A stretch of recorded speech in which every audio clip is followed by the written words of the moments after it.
किसी ने बड़े कमाल की बात कही है कि इस दुनिया में कोई आपके हाथ से छीन कर ले जा सकता है, लेकिन आपके नसीब से छीन कर नहीं ले जा सकता था। वो बड़ी चिंता में था, तो गुरुजी ने पूछा कि क्या बात है। तो राजा ने बताया कि बेटी जो है विवाह के योग्य हो चुकी है और उचित वर नहीं मिल पा रहा है, क्या किया जाए। तो उन्होंने कहा गुरुजी ने कि लाइए मैं कुंडली देख लेता हूँ। कुंडली देखना शुरू किया तो चौंक गए, आश्चर्य में पड़ गए। विलक्षण प्रतिभा की धनी थी वो कन्या और उसका जो भाग्य था बड़ा उज्जवल दिख रहा था। गुरुजी ने उस कुंडली में देख लिया था कि इसकी जिससे शादी होगी, अगर वो राजा है तो महाराजा बनेगा, महाराजा है तो सम्राट बनेगा, सम्राट है तो चक्रवर्ती बन जाएगा। जहां जाएगी उस कुल का जो है, उस कुल को आगे लेकर के जाएगी, उसको उन्नति के पथ पर लेकर के जाएगी, उसका भाग्य चमक जाएगा। और जैसे ही ये सब इन्होंने देखा, इनके दिमाग में बुराइयां हावी हो गई। इनको लगा कि अगर ऐसा ही कुछ होना है तो मेरी शादी हो जाए, मैं ही शादी कर लेता हूं, मैं ही महाराजा बन जाऊंगा। तो गुरुजी के मन में विकार हावी हो गए, बुराइयां हावी हो गई और गुरुजी ने चाल चली।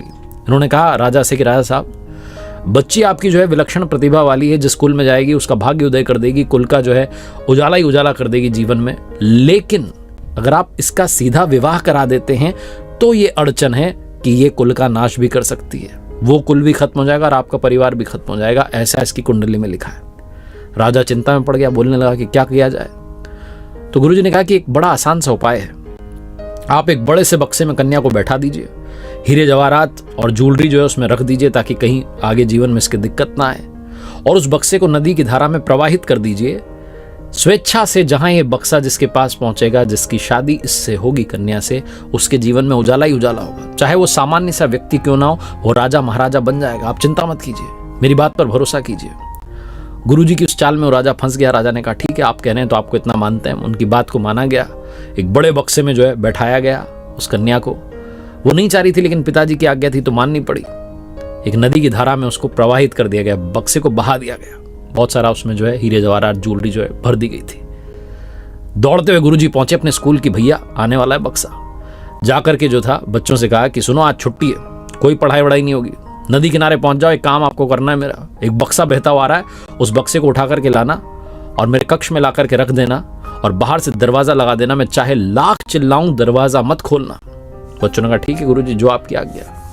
बच्चों के तो मजे आ गए, पहुंच गए नदी किनारे, नहाने लग गए, इंतजार करने लगे कि बक्सा आ जाए बह करके। लेकिन कहते हैं ना कि जो योग है, संयोग है, उसके आगे किसी की चलती नहीं है। वो बक्सा नदी की धारा में प्रवाहित होता हुआ बहता हुआ आ रहा था और नदी किनारे एक दूसरे राज्य का राजकुमार जो था अपने सिपाहियों के साथ में वहां विश्राम कर रहा था, हाथ मुंह धो रहा था, क्योंकि जंगल में शिकार खेलने आया था तो थक चुका था। उसने देखा कि एक बक्सा बहता हुआ आ रहा है नदी में। उसने अपने सिपाहियों से कहा कि जाओ जाकर के देखो। सैनिकों से कहा। सैनिक गए, जाकर के उस बक्से को पकड़ के लाए और जब उसे खोला तो उसमें सुंदर कन्या निकली। राजकुमार चौंक गया। उसने कहा देवी आप कौन है और आप इस हालत में कैसे? तो उस राजकुमारी ने अपना परिचय दिया, इंट्रोडक्शन दिया, सारी बात बताई कि ऐसा ऐसा हुआ। तो राजकुमार ने कहा अब क्या करना है? तो राजकुमार ने कहा पिताजी ने आज्ञा दी थी कि जहां ये बक्सा खुल जाए उसी से विवाह होगा, आप मुझसे विवाह कर लीजिए, मेरे तो जो भी हैं वो आप ही हैं। राजकुमार ने वहीं हीरे की अंगूठी पहना दी, क्योंकि उसमें अंगूठियां तो थी, ज्वेलरी तो आई थी साथ में। तालियां बजा दी सैनिकों ने, विवाह हो गया। अब राजकुमार को लगा कि खाली बक्सा भेजेंगे नदी में सही नहीं रहेगा, कुछ इसमें डाल देते हैं। तो एक सामान उसमें डाल दिया। उधर नदी किनारे जो बच्चे थे वो इंतजार कर रहे थे। गुरुजी का आदेश था कि एक बक्सा बहते हुए आएगा, तो उन्हें इंतजार था कि आने वाला है। तभी उनकी नजर पड़ी, एक बक्सा बहता हुआ आ रहा था। बड़ी मशक्कत के बाद उसको नदी में से निकाला। बक्से को बड़ा भारी था। 20-25 जो बच्चे थे सब मिलकर के उसको उठाने लगे और ले जाकर के जैसे तैसे गुरुजी के कमरे में जाकर के उसको छोड़ दिया। गुरुजी ने तो आदेश दिया था बाहर से दरवाजा लगा देना, बाहर से दरवाजा लगा दिया। गुरुजी अंदर थे और बड़े उत्साहित थे कि बक्सा खुलेगा, कन्या जो है इसमें होगी और शादी कर लूंगा और मेरा भाग्य चमक जाएगा। बिना देरी के उन्होंने बक्सा खोला तो अंदर जिंदा भालू था। वो राजकुमार जंगल में शिकार के लिए आया था, तो एक जिंदा भालू पकड़ लिया था उसने। उसी भालू को उसने उस बक्से में बंद कर दिया था। जैसे ही बक्सा खुला, जिंदा भालू बाहर निकला। वो तो परेशान हो रखा था भालू, वो अटैक करने लगा गुरुजी पर। गुरुजी चिल्लाने लगे बचाओ बचाओ। जो बच्चे थे उनको आवाज आ रही थी गुरुजी की बचाओ बचाओ, लेकिन उनको पता था, गुरुजी ने कहा था कितना भी चिल्लाऊं दरवाजा मत खोलना। एक लड़के ने सोचा कि खोल देता हूं दरवाजा, तो मॉनिटर ने डांट दिया कि नहीं, मना किया था गुरुजी ने। सारे बच्चे चुपचाप रहे बाहरी और अंदर जो भालू था वो हमला करने लगा। गुरुजी को लगा कि अब तो जान जाने वाली है। तब उन्होंने चौक उठाई और ब्लैक बोर्ड पर लिख दिया ममो इच्छा देवनाशम देव इच्छा प्रबलम राजद्वारे राज्य कन्या विप्र भालू भक्षतम।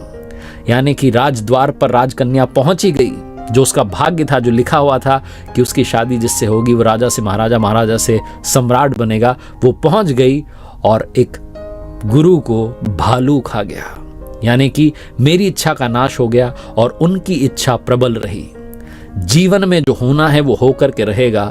पहली बात तो ये कहानी सिखाती है, और दूसरी बात ये सिखाती है कि अगर आपकी बुराइयां आप पर हावी हो गई तो आपका अंत निश्चित है। इसलिए बुराइयों को अपने ऊपर हावी मत होने दो। एक बार फिर से वही बात जो अक्सर आपसे कहता हूं, कर